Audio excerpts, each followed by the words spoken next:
All right, Joshua chapter 8. So what we're going to talk about today. So Jericho's gone. The guy that did wicked in Israel, remember, they went against Ai. They lost 36 men. They retreated. The wickedness, the guy of the wickedness and all that's gone, burned, taken care of, buried. So now they have to deal with Ai again. So Joshua's going to go fight Ai one more time and go after them. Then they're going to go to Mount Ebal. Remember, Moses told them, you got to go to Mount Ebal. There's the twin mountains around it. You're going to do the blessings and cursings and things. The words of the law, both blessings and cursings, are read to the people. So, okay, verse 1, let's jump into this. And the Lord said unto Joshua, fear not, neither be thou dismayed. Take all the people of war with thee, and arise. Go up to Ai. See, I have given into thy hand the king of Ai and his people and his city and his land. So Joshua wasn't told that by God before they went to Ai. Now he's told that here it is. I'm giving them to you. Verse 2, thou shalt do to Ai and her king as thou didst unto Jericho and her king. Only the spoil thereof and the cattle thereof shall ye take for a prey unto yourselves. Lay thee an ambush for the city behind it. So now God's giving them instructions as to what to do. So they're going to go behind the city, go around the backside, and ambush it from the other side, basically. Verse 3, so Joshua arose and all the people of war to go up against Ai. And Joshua chose out 30,000 mighty men of valor and sent them away by night. And he commanded them, saying, behold, ye shall lie in wait against the city, even behind the city. Go not very far from the city, but be ye all ready. So he got the army up, took 30,000 men of the army, and sent them around back to ambush Ai, basically. Verse 5, and I and all the people that are with me will approach unto the city, and it shall come to pass when they come out against us, as at the first, that we will flee before them. For they will come out after us, till we have drawn them from the city, for they will say, they flee before us, as at the first. Therefore we will flee before them. Then ye shall rise up from the ambush, and seize upon the city, for the Lord your God will deliver it into your hand. And it shall be, when ye have taken the city, that ye shall set the city on fire. According to the command of the Lord, ye shall do, see, I have commanded you. So this is what's going to happen. 30,000 men go around the back city of Ai. The rest of Jerusalem is going to come from the front. So Ai is going to send their army out the front to fight Jerusalem, or fight Israel, not Jerusalem, excuse me, fight Israel. Then Israel's going to go, oh, we're going to flee again. And they leave. And so Ai's like, yay, we're going to take over. And then these 30,000 men are going to come around the city and basically destroy the city and then go after Ai. So this is what's happening. This is what the plan is, basically. Okay, so verse 9. Joshua therefore sent them forth, and they went to lie in ambush and abode between Bethel and Ai on the west side of Ai.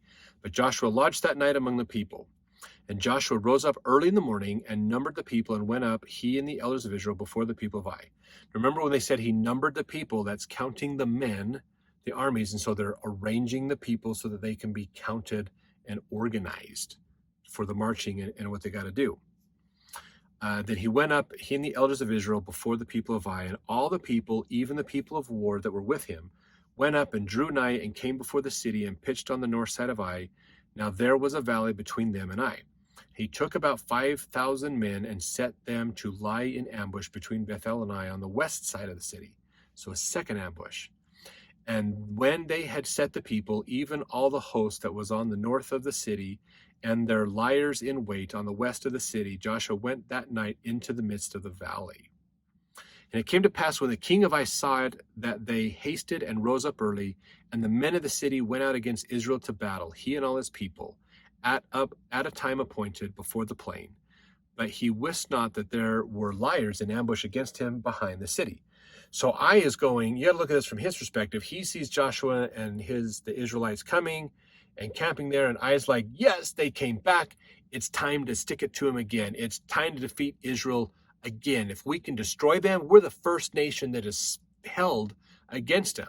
They wiped out Jericho. They wiped out the tribes of Ammon and the Amorites and other groups. They've wiped them all out. We have withheld against Israel. Let's keep moving forward and let's take them out. So he sends his people out, basically, to take them.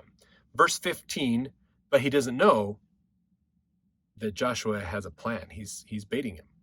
Verse 15, Joshua and all Israel made as if they were beaten before them and fled by the way of the wilderness. And all the people that were in Ai were called together to pursue after them, and they pursued after Joshua. So not just the army, he's like, everybody come, we're going to pursue them and take them out and wipe them out. And they were drawn away from the city. Verse 17, there was not a man left in Ai or Bethel that went not out after Israel, and they left the city open and pursued after Israel. And the Lord said unto Joshua, stretch out the spear that is in thy hand toward Ai, for I will give it into thine hand. And Joshua stretched out the spear that he had in his hand toward the city. So he's not far enough away that he can't see the city, basically. He can still see it, he's just retreating away from it. Verse 19, and the ambush arose quickly out of their place, and they ran as soon as he had stretched out his hand, and they entered into the city and took it, and hasted and set the city on fire. When the men of Ai looked behind them, they saw, and behold, the smoke of the city ascended up to heaven, and they had no power to flee this way or that way, and the people that fled into the wilderness turned back upon the pursuers. So what that means is the men of Ai are running, somebody happens to notice something behind them, they look back, their city's engulfed in flames, it's up in smoke, big billowing smoke, it's gone, and they're like, oh my gosh! So the people they were pursuing, which was the rest of Israel, turned around and started coming at Ai at this point, basically. Verse 21, when Joshua and all Israel saw that the ambush had taken the city, and that the smoke of the city ascended, then they turned again and slew the men of Ai, and the other issued out of the city against them. Those were the ambushers. So they were in the midst of Israel, come on this side, and some on this side, some on that side, and they smote them, so that they let none of them remain or escape. And the king of Ai they took alive and brought him to Joshua. So they were just annihilated, taken out, ambushed from both sides, surrounded, all destroyed, except the king so far.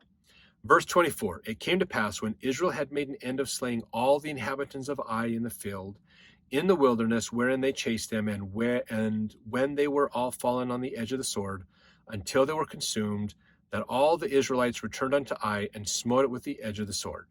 So they went back and they destroyed everything else. And so it was that all that fell that day, both of men and women, were 12,000, even all the men of Ai.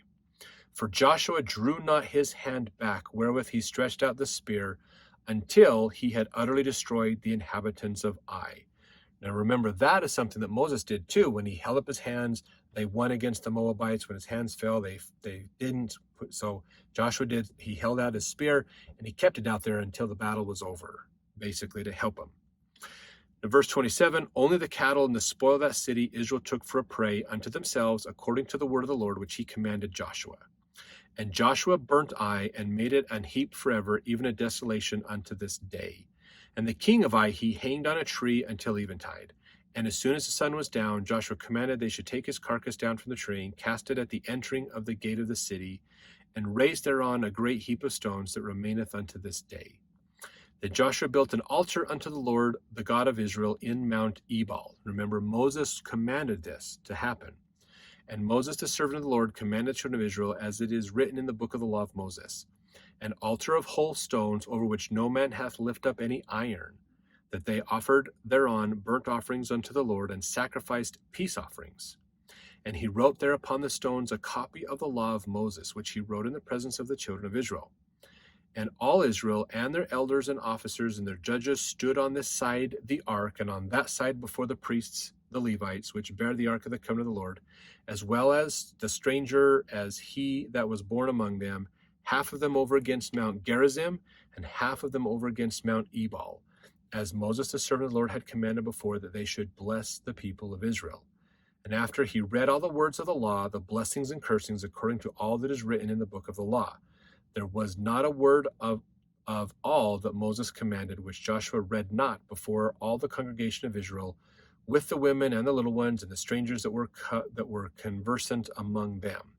So remember, Moses wanted them to do this. You said that you go to this place, to Ebal, set the ark down, the priests are there, they go up to the hills, half of them are doing the cursings, half are doing the blessings. Remember, this is showing choice. Opposing forces giving the Israelites choice, then reading the law to them. This is the law that Moses got, that we learned in the book of Deuteronomy. And so they wrote it all down and put it all together, and they read it. So this was part of what they were supposed to do. This is fulfilling the commandments that Moses had given them.